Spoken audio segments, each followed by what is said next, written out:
Halo Cancer, selamat datang dan terima kasih sudah mampir. Seperti biasa, ini adalah pesan dari bintang-bintang. Kita akan lihat apa yang kamu perlu tahu ketika nonton reading ini. Ya, semoga kamu semua dalam keadaan sehat ya. Menarik.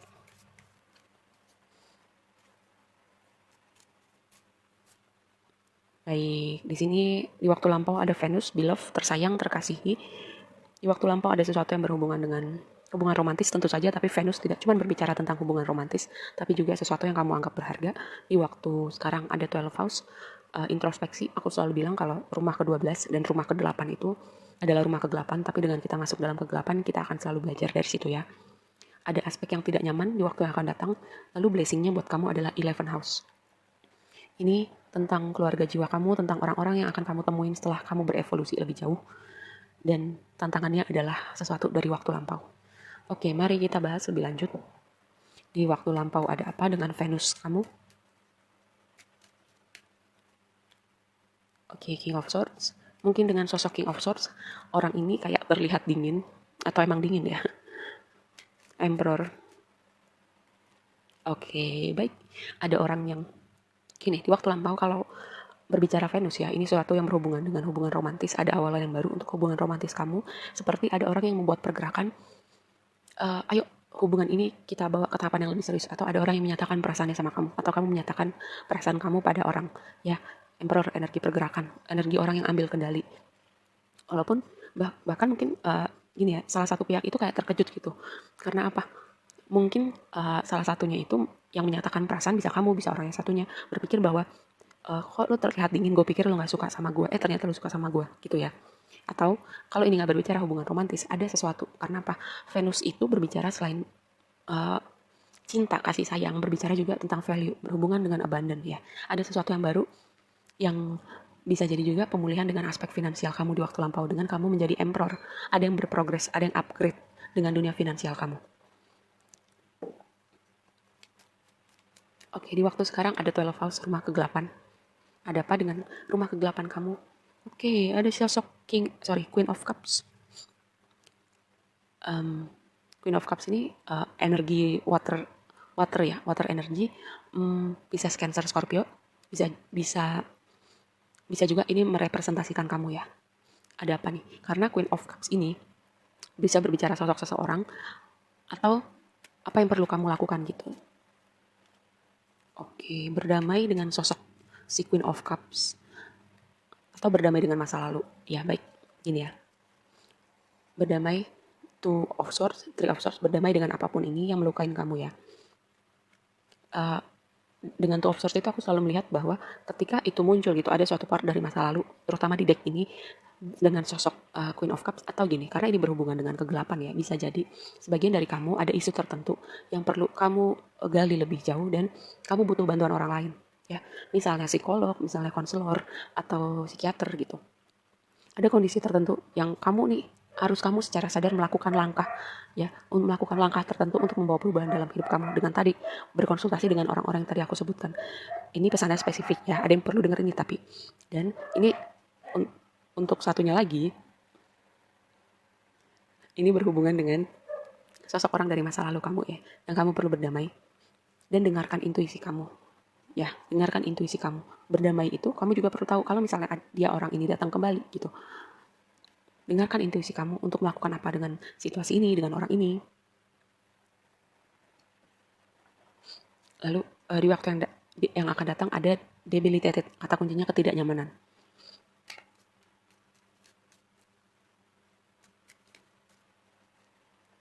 Oke, Hierophant.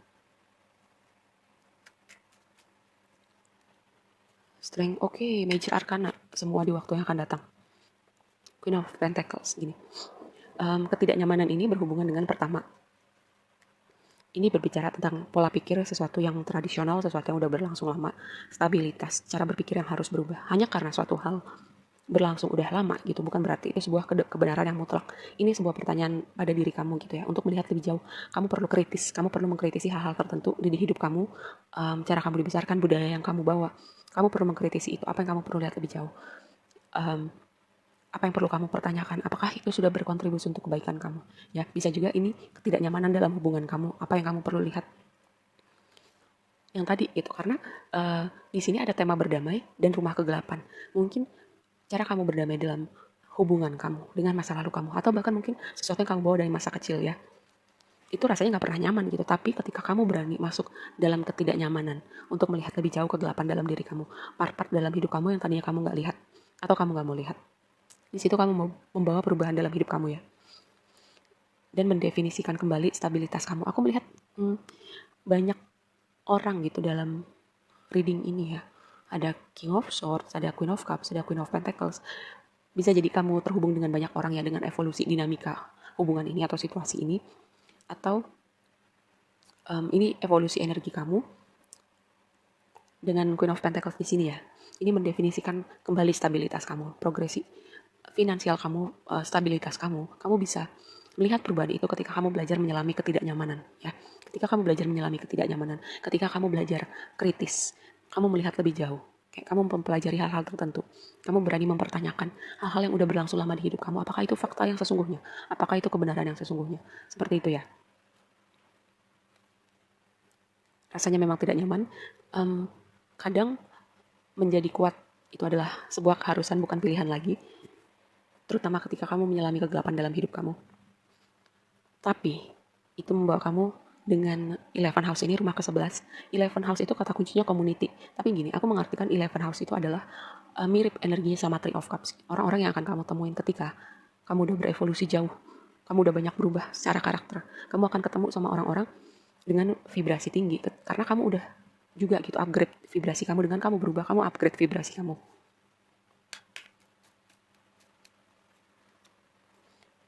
Lihat, orang-orang yang akan kamu temuin ini nih vibe-nya sangat menyenangkan.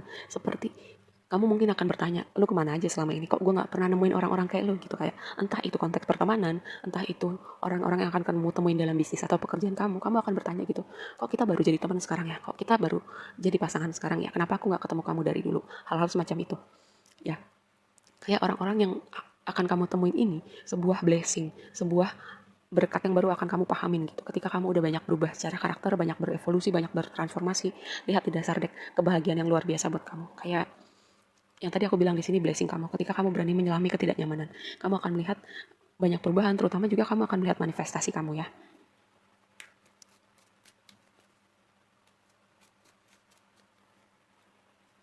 Oke. Orang-orang yang kamu akan temuin ketika ada hal-hal tertentu yang perlu berakhir, cara berpikir tertentu yang perlu berakhir, fokus ke masa lalu yang perlu berakhir. Karena apa? Ten of Swords sebuah ending, sebuah completion. Ada ego yang mati, tapi ada ego yang mati itu artinya ada cara berpikir yang berubah ya. Ada versi diri kamu yang bertransformasi, membawa kamu menemui keluarga jiwa kamu. Dan masa lalu ditengok untuk jadi pelajaran, bukan kita jadi stuck di masa lalu. Fokus pada hal-hal positif, fokus pada hal yang masih bisa kamu syukurin di hidup kamu. Oke, ini juga sebuah reminder bahwa gini, fokus pada hal-hal negatif.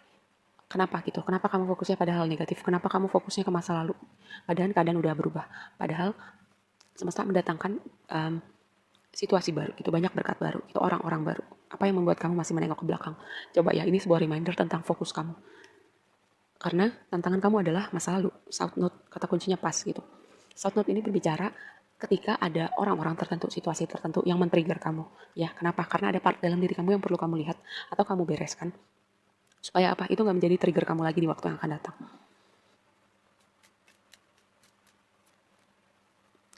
Itu kan. Oke. Ya, trigger kamu dalam Five of Swords dan The Lover. Di sini aku melihat trigger bahwa sebagian dari kamu, ini spesifik ya, tapi ada yang perlu dengar. Sebagian dari kamu kayak patternnya adalah orang gitu masuk dalam sebuah hubungan romantis. Kamu berpikir aku mau jadi tanda petik pahlawan untuk orang ini. Aku mau nolong orang ini. Aku mau jadi ada buat orang ini. Oke, kalau kamu orangnya baik gitu ya. Karena ini aku mengartikan Five of Swords itu kayak playing hero.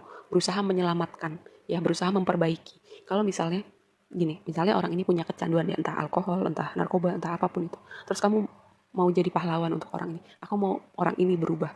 Ya, kamu mungkin nggak sadar bahwa itu jadi motivasi kamu karena itu ada di alam bawah sadar kamu. Tapi kamu kayak mengundang dinamika orang-orang tertentu yang perlu kamu selamatkan.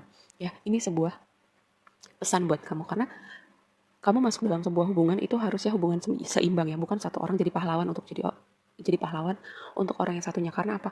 Setiap kita harusnya sama-sama membawa gelas yang berisi, bukan membawa yang satu membawa gelas isi, yang satu membawa gelas kosong.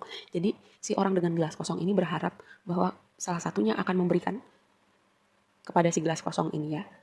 Nih, sebuah pelajaran, ini sebuah reminder bahwa ada yang perlu mendengar ini, bahwa sering kali kamu gak sadar, kamu mengundang jenis hubungan yang sama, dengan dinamika yang sama ketika kamu jadi pahlawan, ketika kamu berusaha menyelamatkan orang yang satunya, ketika kamu masuk dalam sebuah hubungan codependent, ketika satu orang itu bergantung secara emosional kepada orang yang satunya.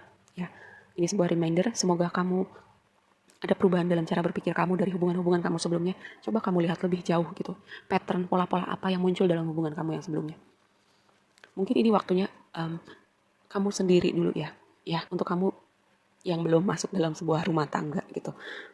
Ini waktunya kamu sendiri dulu, kamu sebaiknya fokus pada apapun ini, abandon kamu, pekerjaan kamu, bisnis kamu, untuk sendiri kamu berkontemplasi, terutama ya, kamu lihat pattern pola-pola apa yang ada pada hubungan kamu sebelumnya. Apakah kamu jadi pahlawan? Apakah hubungan kamu sebelumnya itu codependent ketika satu orang itu bergantung kepada orang yang satunya? Apakah selama ini kamu yang jadi pahlawan? Atau justru kamu yang ketergantungan?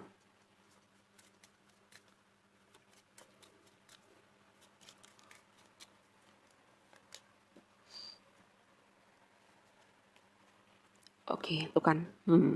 Jangan biarkan masa lalu menghalangi kamu. South note, ya di sini juga south note nih kata kuncinya. Masa lalu, masa lalu, masa lalu. Masih menghantui di waktu sekarang. Kalau nggak menghantui, apakah kamu udah belajar atau belum? Jawaban yang kamu tunggu sedang dalam perjalanan. Kalau misalnya kamu punya sebuah pertanyaan besar, kamu bertanya pada Tuhan, minta petunjuk pada Tuhan, minta jalan keluar, minta solusi. Itu semua sedang dalam perjalanan menuju kamu. Oke, segitu aja dulu readingnya kali ini buat kamu. Semoga bermanfaat dan sampai ketemu di reading berikutnya. Bye.